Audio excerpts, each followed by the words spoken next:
Hello बच्चों, welcome to our YouTube channel the UPS Academy. आज मैं लेकर आया हूँ क्लास 9th के बच्चों का साइंस का चैप्टर 1 जिसका नाम है हमारे आसपास के पदार्थ।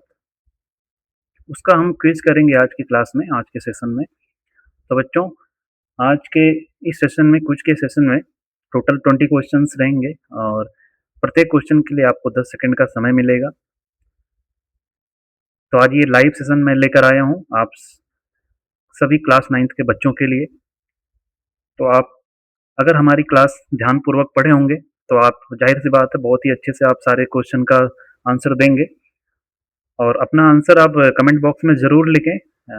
इससे पता चलेगा कि कितने बच्चों का जो आंसर सही है, और जिनका सही नहीं है, इम्प्रूवमेंट की ज़रूरत है, उसको हम नेक्स्ट क्लास में इम्प्रूव कराने की कोशिश करेंगे। तो चलिए बढ़ते हैं आज के अपने पहले क्वेश्चन की तरफ। हमारा पहला क्वेश्चन आपकी स्क्रीन पर ये रहा। पदार्थ की अवस्था, किस अवस्था में कणों के बीच की दूरी सबसे अधिक होती है? इसका सही आंसर है ऑप्शन बी, गैस। गैस में कणों के बीच दूरी सबसे अधिक होती है, इसलिए गैसों को आसानी से कंप्रेस किया जा सकता है। जिन बच्चों का भी सही आंसर है वो कमेंट बॉक्स में राइट करते रहें। लाइव सेशन में आप सभी का स्वागत है और अपना क्वेश्चन पढ़कर आप सही आंसर जरूर लिखें कमेंट बॉक्स में। तो आशा करते हैं आप सभी ने पहला क्वेश्चन बहुत ही आसानी से कर लिया होगा। चलिए बढ़ते हैं आज अपने दूसरे क्वेश्चन की तरफ। पदार्थ किससे बना होता है?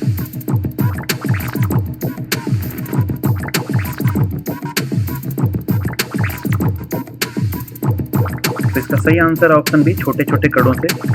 पदार्थ बहुत ही छोटे छोटे कणों से मिलकर बना होता है। आशा करते हैं आप सभी का ये आंसर बिल्कुल सही होगा। चलिए बढ़ते हैं आज के अपने अगले क्वेश्चन नंबर 3 की तरफ। पदार्थ के कणों के बीच क्या होता है?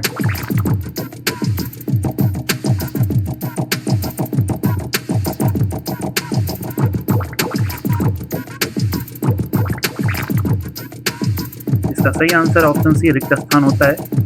पदार्थ के कणों के बीच में रिक्त स्थान होता है। अपना आंसर कमेंट बॉक्स में राइट करते रहिए आप लोग। चलिए बढ़ते हैं अपने अगले क्वेश्चन की तरफ। Question number 4। पदार्थ के कणों की कौन सी विशेषता है?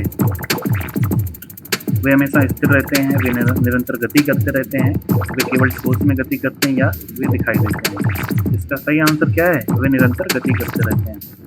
पदार्थ के कण लगातार गति करते रहते हैं। तापमान बढ़ने पर उनकी गति क्या होती है? बढ़ जाती है, जैसा कि हमने आपको बताया था पिछली क्लास में।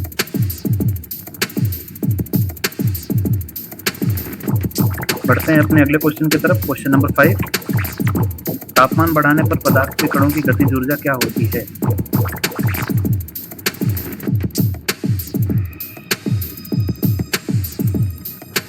तो इसका सही आंसर है बढ़ती है, ऑप्शन बी करेक्ट है। तापमान बढ़ने पर कणों की गतिज ऊर्जा बढ़ती है और उनकी गति तेज हो जाती है। ठीक है, आप सभी से रिक्वेस्ट है, आप अपना कमेंट बॉक्स में अपना आंसर जरूर लिखें। तो इसका आनंद लेते रहें आप। बढ़ते हैं अगले क्वेश्चन की तरफ। Question number 6। निम्न में से किसकी संपीड्यता सबसे अधिक होती है? पहला ठोस, दूसरा गैस, तीसरा द्रव, चौथा प्लाज्मा। इसका सही आंसर है ऑप्शन बी, गैस। गैस के कणों के बीच काफी अधिक रिक्त स्थान होता है, इसलिए गैसों को आसानी से संपीड़ित किया जा सकता है। आशा करते हैं आप सभी का आंसर बिल्कुल सही होगा और अब तक जितने भी क्वेश्चन हुए हैं सबका आपने सही जवाब दिया होगा। चलिए बढ़ते हैं अगले क्वेश्चन की तरफ। Question number 7। 25 डिग्री सी को केल्विन में व्यक्त करने पर तापमान कितना होगा?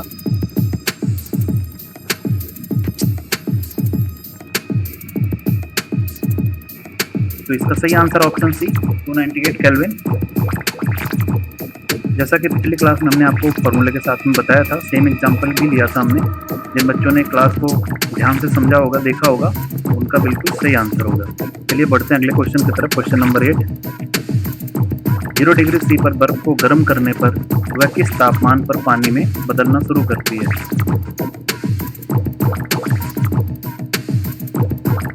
इसका सही answer option A, 0 degree C. 0 degree C पर बर्फ का गलन शुरू होता है। 0 डिग्री सी पर बर्फ को गर्म करने पर वह पिघलकर पानी में बदलने लगती है। इस दौरान बर्फ और पानी के मिश्रण का तापमान 0 डिग्री सी ही रहता है, क्योंकि दी गई ऊष्मा बर्फ को पिघलाने में खर्च हो जाती है। इस ऊष्मा को हम क्या कहते हैं? गलन की गुप्त ऊष्मा कहते हैं, लेटेंट हीट ऑफ फ्यूजन। बढ़ते हैं फ्रेंड्स अगले क्वेश्चन की तरफ, क्वेश्चन नंबर 9। और अगर आपको क्विज का ये सेशन अच्छा लग रहा है, आपको मज़ा आ रहा है, तो आप प्लीज़ वीडियो को लाइक करें और ज़्यादा से ज़्यादा बच्चों के साथ शेयर करें। चलिए तो बढ़ते हैं अपने अगले क्वेश्चन की तरफ, क्वेश्चन नंबर 9। निम्न में से कौन सा वाष्पीकरण की दर को बढ़ाता है?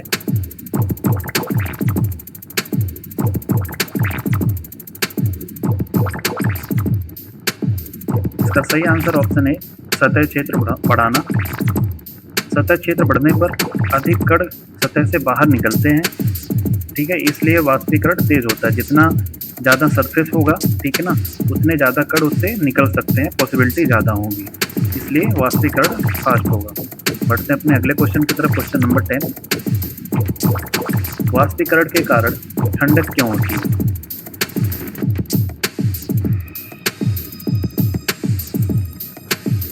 इसका जो सही आंसर है वो ऑप्शन बी है, उच्च गतिज ऊर्जा वाले कण बाहर निकल जाते हैं।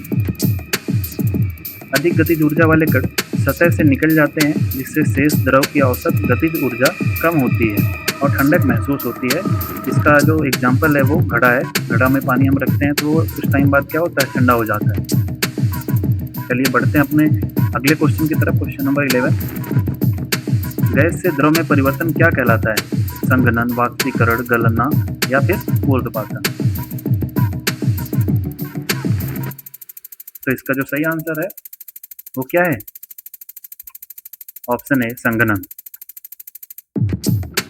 गैस को ठंडा करने पर वह द्रव में बदल सकती है।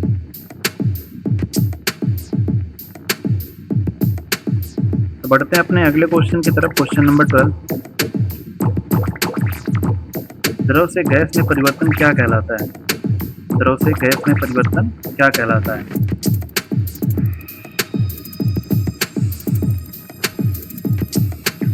ऑप्शन सी इसका करेक्ट आंसर है वाष्पीकरण। द्रव से गैस बनना क्या होता है? वाष्पीकरण होता है, ठीक है। इसका एक्सप्लेनेशन देखेंगे। द्रव की सतह से कण गैस अवस्था में निकलते हैं, ठीक है, ये प्रोसेस को क्या बोलते हैं? वाष्पीकरण बोलते हैं, ठीक है। बढ़ते हैं अगले क्वेश्चन की तरफ, क्वेश्चन नंबर 13। ठोस से सीधे गैस में परिवर्तन क्या कहलाता है? सॉलिड से सीधा गैस में, without passing through liquid state. इसका सही आंसर है ऑप्शन बी, ऊर्ध्वपातन। ऊर्ध्वपातन की वजह से कपूर और अमोनियम क्लोराइड जैसे पदार्थ ऊर्ध्वपातन दिखाते हैं, यानी कि जो ऊर्ध्वपातन प्रोसेस है वो कपूर और उसके जो एग्जाम्पल है कपूर और अमोनियम क्लोराइड है, ठीक है।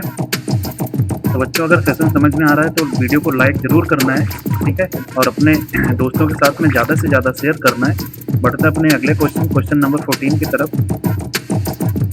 गैस से सीधे ठोस में परिवर्तन क्या कहलाता है? गैस से सीधा सॉलिड में परिवर्तन क्या कहलाता है? जिन बच्चों ने क्लास अटेंड किया होगा बहुत ही अच्छे से आंसर कर रहे होंगे। इसका जो सही आंसर है वो क्या है? ऑप्शन ए, निक्षेपण। गैस का सीधे ठोस में बदलना निक्षेपण कहलाता है, यानी कि गैस से सीधा सॉलिड में, without passing through liquid state, ठीक है। बढ़ते हैं अगले क्वेश्चन की तरफ, क्वेश्चन नंबर 15। बर्फ का गलनांक कितना होता है? आंसर करेंगे बच्चे।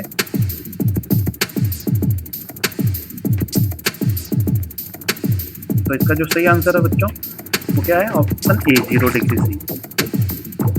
मैक्सिमम बच्चों का ये आंसर बिल्कुल सही होगा। सामान्य वायुमंडलीय दाब पर बर्फ 0 डिग्री सी पर पिघलती है, ठीक है। बढ़ते अगले क्वेश्चन की तरफ, क्वेश्चन नंबर 16। 0 डिग्री सी किसके बराबर है? Option A 100 kelvin, option B 273 kelvin, option C 300 kelvin, option D 373 kelvin. इसका सही आंसर बच्चों ऑप्शन बी 273 केल्विन, ठीक है। नीचे फॉर्मूला भी लिखा है यहाँ पे, केल्विन में तापमान is equal to Celsius plus 273। बढ़ते अपने अगले क्वेश्चन की तरफ, क्वेश्चन नंबर 17। क्वेश्चन नंबर 17 है 100 डिग्री से केल्विन में कितना होगा?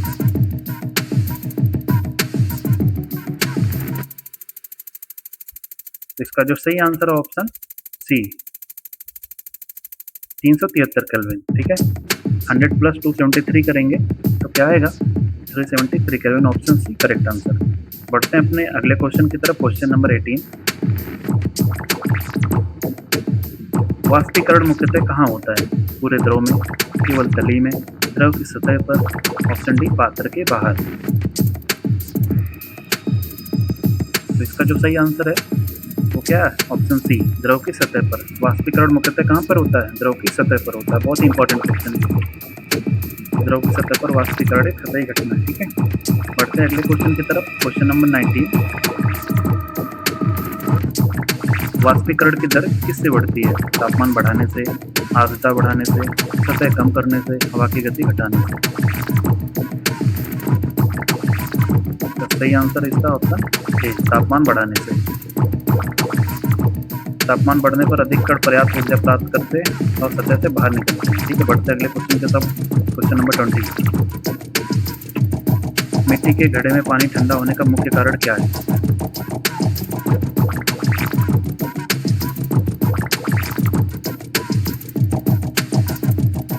इसका जो सही आंसर है वो ऑप्शन डी है वाष्पीकरण। ठीक है, घड़े के छोटे छोटे छिद्रों से पानी बाहर आता है और वाष्पित होकर क्या करता है? ठंडक कर देता है। ठीक है, तो दोस्तों ये रहा हमारा 20 क्वेश्चन का आज का सेशन। आशा करते हैं आप सभी को बहुत ही अच्छा लगा होगा, आपको बहुत ही मज़ा आया होगा क्वेश्चन करने में। बहुत ही आसान से लेकर के बहुत ही कठिन तक के क्वेश्चन हमने लिए थे इसमें, और आगे आने वाली क्लास के बाद हम ऐसे क्विज करते रहेंगे ताकि आपकी तैयारी और भी मजबूत हो सके। तो दोस्तों आज के लिए बस इतना ही। मिलते हैं अगले सेशन में, अगले टेस्ट सेशन में। तब तक के लिए thanks for watching this live session. Thank you.